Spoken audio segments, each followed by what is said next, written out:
Brock Lesnar nixes potential plans to face Bray Wyatt at WrestleMania 39, but did WWE Executive Chairman Vince McMahon have anything to do with Brock Lesnar's decision? Jay White's contract with New Japan Pro Wrestling has officially expired, and is he now on his way to sign with WWE? We've got an update on John Cena's status of WrestleMania 39. Tony Khan, is he interested in purchasing WWE, and do we have any updates on other interested parties in purchasing the company despite the $9 billion asking price by Vince McMahon? Sonya Deville was arrested earlier this year. We've got details behind that. The Judgment Day could be adding new members after WrestleMania this year. A steel cage United States Championship match has been announced for the upcoming Madison Square Garden WWE live event. Could Goldberg wrestle again? We've got details on his pro wrestling future.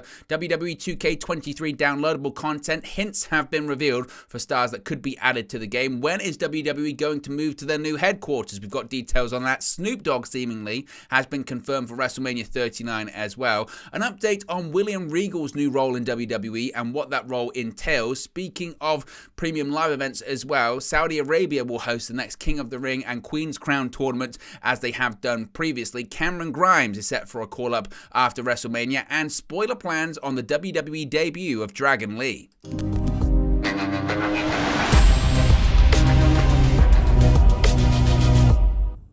Hey guys, welcome back to Wrestling News 365. Hope everyone is doing very well. As always, there are plenty of news stories to get into in the world of World Wrestling Entertainment. We have to start off talking about Brock Lesnar and Bray Wyatt, a match that seemingly was at least proposed to Brock Lesnar on the road to WrestleMania, but he nixed it. Now, this comes from a really interesting report from Sean Ross Sapp of Fightful Select, who explains that Brock Lesnar has been on somewhat of a WrestleMania carousel with about half a dozen options thrown his way since the fall of last year.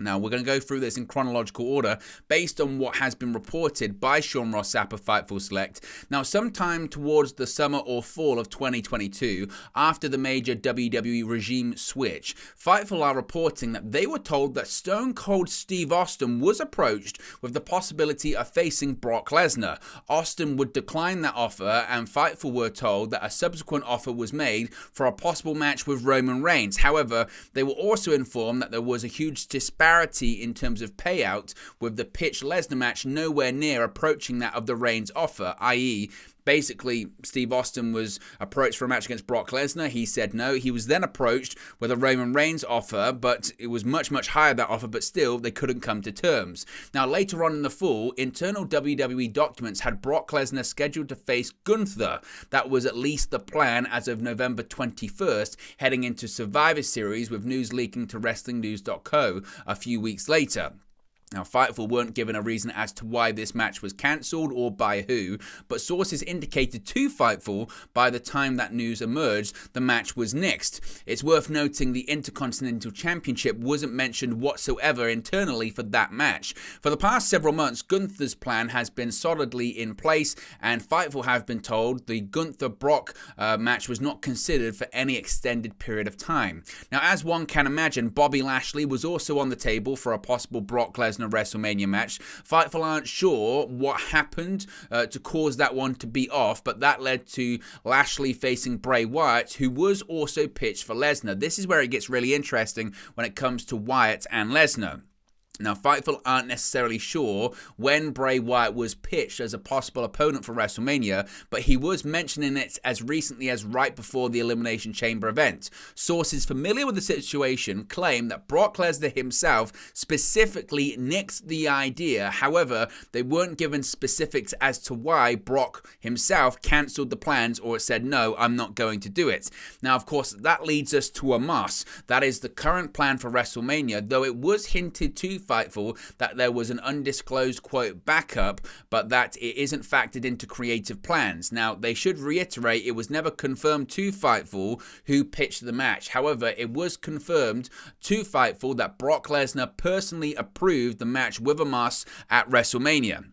And we spoke yesterday, didn't we, that WrestleVotes had implied on Twitter and later intimated to Fightful that Vince McMahon was involved with pushing for the match to happen. Now, Fightful claims, Sean Ross Sapp claims they haven't been able to confirm that internally, but sources close to Lesnar, which it must be said, at least as close as sources can be to the Beast Incarnate, who keeps things very, very close to the vest, has indicated that, quote, could be true. They're not saying it is true, they're saying, well, it could be true.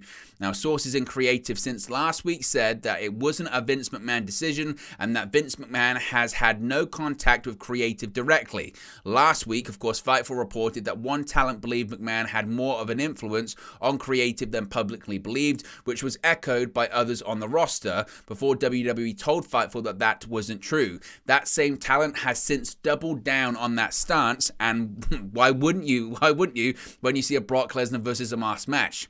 Now, when it comes to this whole Brock Lesnar Bray Wyatt situation, with Brock Lesnar himself personally nixing the opportunity to work with Bray Wyatt at WrestleMania. Per the report, as I mentioned, those familiar with the situation have claimed that Lesnar himself nixed the idea of wrestling Wyatt at the grandest stage of them all this year. Per Dave Meltzer on Wrestling Observer Radio, Lesnar turning down the Wyatt match led to WWE actually changing the finish of Lesnar's match with Lashley at Elimination Chamber. Meltzer noted, quote, originally what was going to happen was Brock was beating Bobby Lashley at Elimination Chamber, and that was going to lead to Brock against Bray Wyatt at WrestleMania, and that's why Bray did that interview calling out the winner. But after they did that, they had to change the finish. So essentially, when Bray Wyatt did that interview, the plan was to do Bray Wyatt versus Brock Lesnar, and then Brock Lesnar said, I'm not going to do it. Well, Bray Wyatt's already come out on television saying, I'm going to face the winner, so Bobby Lashley had to win that match. So if this Bobby Lashley-Bray Wyatt match feels random, it's because it was never actually the plan in the first place. The plan was to have Bray Wyatt versus Brock Lesnar. Now, that's not going to happen. Instead, we're getting Brock versus Omos, which he has approved, but he didn't approve facing off against Bray Wyatt. Certainly, it's a really, really strange story, and I guess some people would say, given Bray Wyatt's character and sort of his storylines on television, maybe Brock Lesnar said, I don't want any part of that, but it's a fascinating one nevertheless. Now, speaking of WrestleMania, one of the biggest names rumored for maybe the shows after WrestleMania is former IWGP World Heavyweight Champion Jay White.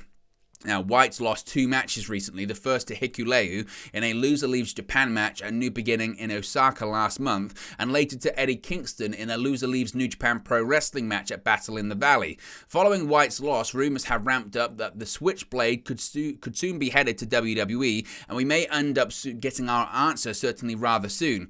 Per Voices of Wrestling Super J-Cast, White's New Japan Pro Wrestling deal has now expired, and he is set to depart the company. On top of that, New Japan posted a tweet earlier today claiming that today would be the last day that Jay White merchandise would be available on the token shop before it's gone for good. There has been a lot of speculation about White heading to WWE, with some believing we may see the Switchblade on the Raw after WrestleMania next month in Los Angeles. This is the tweets that they had to say, saying, quote, per sources, Jay White's contract with New Japan Pro Wrestling has expired and he's set to leave the company. Again, it's not been confirmed. However, there is a general feeling that he could be on his way to WWE now that his contract with New Japan Pro Wrestling has expired. Now, John Cena, of course, the expectation is that John Cena is going to be wrestling at WrestleMania this year. Cena is scheduled to make his return on next week's edition of Monday Night Raw. While it has been speculated that WWE will announce a match for Cena at WrestleMania on this show, there had been previously some uncertainty surrounding Cena's schedule and his potential in-ring comeback. Now, WWE has now shared the official poster for WrestleMania 39. Numerous top WWE stars have been advertised for the event, including John Cena, confirming him for the April event. Ahead of Cena's WWE Raw return, Austin Theory has teased a confrontation with the Hollywood star, leading many to believe that Cena versus Theory will be added to the WrestleMania card. Again, with Cena being featured on this poster front and center, it would imply Cena's going to be at the show, which we kind of already knew. Now, could Tony Khan buy WWE? Feels very unlikely, doesn't it? But an update has emerged on Tony Khan's interest in purchasing the company following speculation about a WWE sale, with WWE CEO Nick Khan previously stating that a WWE sale could happen within the next few months. There have been a lot of rumors swirling about potential buyers. Following Tony Khan fueling speculation surrounding him and his father Shahid Khan potentially purchasing WWE, a new report has shed more light on the current situation. Per Dave Meltzer of Wrestling Observer Radio, Khan would need partners to be able to pay WWE's super high asking price, noting that it doesn't appear that WWE is attracting any serious business attention from media companies and that Saudi Arabia could be the favorite to buy WWE. Meltzer explained, quote, Tony Khan has expressed interest, but for him to get it, he'd have to take in a lot of partners to get it, which is not out of the realms of possibility. They could put together a giant deal, but aside from that, the Saudis and the Khan family, nobody else has publicly expressed interest in buying it, and the price price is, in theory, the price is very high. They threw that $9 billion figure out. Unless the Saudis have pretty much agreed to go with $9 billion, which is a very highly inflated figure that I don't think anyone else would meet, then that's probably where it's going to go. If it wasn't for them, the figure would not be that high, but with them, the money is not much of a deal as it is with other people trying to get fair value for it. They're looking for something completely different. It's a completely different animal, and they do want it. And for all the talk, it doesn't appear that any of the media companies are looking for it. Meltzer went on to explain that media companies are currently losing so much money on sports products and streaming that they likely wouldn't consider buying WWE, especially at the $9 billion price point. This, in theory, would make the Saudi Arabia Public Investment Fund the favorite as the idea of making a profit isn't really the priority for them, but rather the publicity is. However, you can't rule out Khan if he can get a consortium together. So really, all of this sale talk, it might be a bit of a bust. Not many people are interested because the price is just so high. Now, this was a story that broke yesterday regarding Sonya Deville, and on the face of it, of course, it does look somewhat scandalous, but when you dive a bit deeper into this is one that makes a lot of sense. Now, details have emerged on WWE star Sonya Deville recently being arrested in her home state of New Jersey. Per Sean Ross Sapp of Fightful, Sonya was arrested in New Jersey for having a firearm in her vehicle. Sonya has a permit for the firearm in Florida, but her permit was not valid in New Jersey. Sonya is currently in the process of getting the case thrown out, as she started carrying the firearm after her home invasion back in 2020. Fightful noted that sources told them that Sonya was celebrating with her fiancé and the gun was in their vehicle as it was being valeted. WWE sources claimed there was no heat on Sonya, as they understand why she would want to protect herself following the home invasion situation. Fightful also notes that following the incident, Sonya got help from a judge in expediting her permit in Florida in order to protect herself.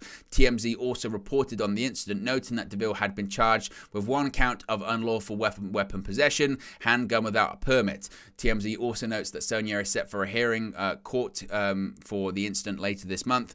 And again, it's one of those situations whereby, I guess technically the rules and the law was broken, but you can certainly understand, given the situation in 2020, why she would want to protect herself. The Judgment Day could be adding new members after WrestleMania, according to the leader, Finn Balor. The Judgment Day, of course, is almost a year old, with the group really originating from a partnership between Edge and Damian Priest at WrestleMania 38 in April 2022. Rhea Ripley joined the faction that May before she, Priest, and a new member, Finn Balor, kicked Edge from the stable in June. The faction's lineup has been the same since September 2022, when Dominic Mysterio turned on his father, Rey Mysterio, to align himself with Priest, Ripley, and Balor. Speaking on WWE's The Bump, Balor stated that the group will be expanding following WrestleMania 39. Noting that the stable has a group chat where they do their plotting and scheming, Balor said, quote, "We are always planning, the Judgment Day are always planning, we're always plotting, we're always scheming. I'm always texting with Damian, we have a group chat with me, Damian, Rhea and Dom, we're plotting, we're figuring things out. And trust me, once we get Mania behind us, the Judgment Day will be expanding." They haven't said who they'll be expanding with, but it could just be in character, it could just be a thing on the bump, but certainly, it's worth keeping an eye on.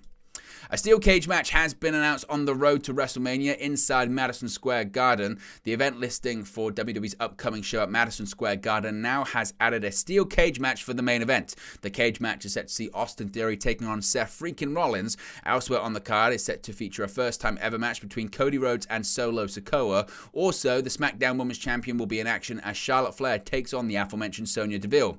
Advertisements also note a 20-man battle royal, with the winner facing WWE Intercontinental Champion Gunther at the same event. Previously announced as participating in the aforementioned Battle Royale are Rey Mysterio, Bobby Lashley, Drew McIntyre, Finn Balor, The Miz, Sheamus, Damian Priest, New Day, Dominic Mysterio, Johnny Gargano, Omos, Dexter Lumis, Bronson Reed, Rick Boog, Santos Escobar, Braun Strowman, Ricochet, Baron Corbin, and Karrion Kross. MSG is also set to see Bray Wyatt facing off against LA Knight in a lights-out street fight. Also locally advertised to appear at the Sunday, March 12 event are Ronda Rousey, Becky Lynch, Bianca Belair, Sami Zayn, The Usos, Liv Morgan, Kevin Owens, and the Street Profits. Of course, if we get any more information as to what happens coming out of that event, we'll let you know here on the channel. Could Goldberg wrestle again? Well, seemingly he's indicated he'd be open to it. Hall of Famer Goldberg has been appearing sporadically in the ring for WWE over the past few years. His most recent appearance came at Elimination Chamber last year, where he failed to capture the Universal Championship from Roman Reigns at the show. Speaking to Sports Illustrated, Goldberg discussed the possibility of him wrestling again after over a year out of the ring. Goldberg said that he can never say never and that WWE owes him a retirement match. He said, quote, "You never say never, especially in wrestling, and they owe me one. That's all I can say. I made a deal with the devil and I did my job and they owe me a retirement match. At the end of the day, at 56, it's not something where I'm sitting by the phone waiting for a call. I've got a few ideas of how to do it on my own, possibly in Israel, so never say never." Goldberg spoke about wrestling fans, noting that he feels honored to be remembered and supported by fans all around the world. He said, quote, "The tenacity of wrestling fans is unparalleled. I'm not going to sit here and say that I owe them everything, but I sure as how am close. It's an honor to be remembered and supported by such a group of people. There is such a fever pitch in the passion of the fans. To be a part of that, I am blessed." So Goldberg, it would seem, he wants a retirement match. With Vince McMahon being back around WWE, anything's certainly possible. Now, WWE 2K23 is on its way out later on this month, and 2K has teased a potential announcement for the reveal when it comes to the roster's downloadable content. While no names have been officially announced, we got a lot of major hints at some included wrestlers. 2K tweeted out a QR code to scan, there's your first hint, which took fans to a picture of a bad news paper.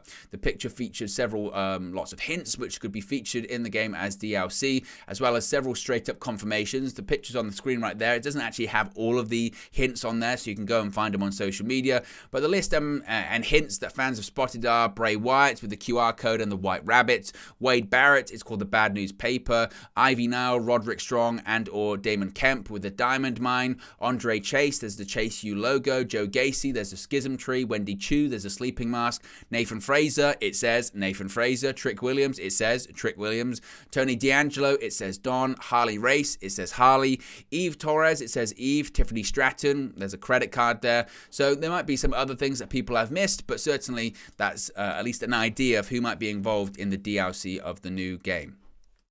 WWE's HQ, of course, WWE is moving. WWE is set to move out of its longtime headquarters in Titan Towers this year, moving into a new location. Per PW Insider, WWE will move in its first group of employees into their brand new world headquarters at 677 Washington Boulevard in downtown Stamford, Connecticut later this month. The report claims the plan is to have the first divisions of the company moved into the new headquarters by the end of March. The company will slowly be moving their departments over to the new building piece by piece as renovations are still going on in the new headquarters, but also because WWE wants the moving process to be as smooth as possible without any major interruptions for employees and the overall workflow of the company. The hope is that the move will be completed by the end of 2023 this year or early next year 2024, but there is no hard date targeted to have everyone inside the new headquarters, but certainly the move begins later on this month. And we spoke about WrestleMania appearances early on, and it would appear another Hall of Famer is set to appear at the show, but a celebrity one at that. WWE Hall of Famer Snoop Dogg was in attendance at the WrestleMania launch party in SoFi Stadium last year, with many believing him to appear on the show. Snoop Dogg has been also running segments on social media involving other celebrities taking possession of his special Golden WWE Championship title. With the official poster of the event now released, fans have noticed Snoop Dogg is featured on the poster amongst WWE's biggest names such as Brock Lesnar, John Cena, Seth Rollins and others. Of course, naturally, Roman Reigns and Cody Rhodes take the two most prominent spots on the poster, with them set to be featured in the main event of Night 2. The poster also features other names not yet announced for matches on the show, such as Becky Lynch, The New Day, Solo Sikoa, but the expectation is they're all going to be featured somehow, some way, but also Snoop Dogg is going to be as well.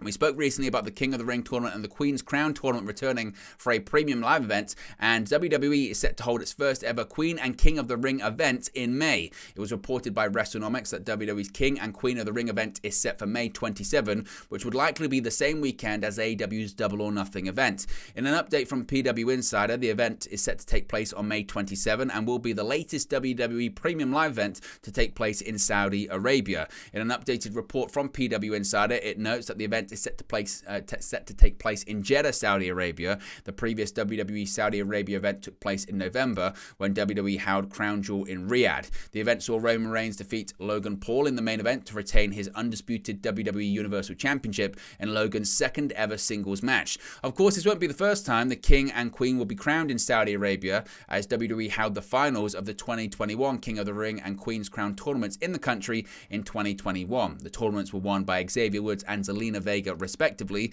and we'll see the new people crowned later on this year in Riyadh.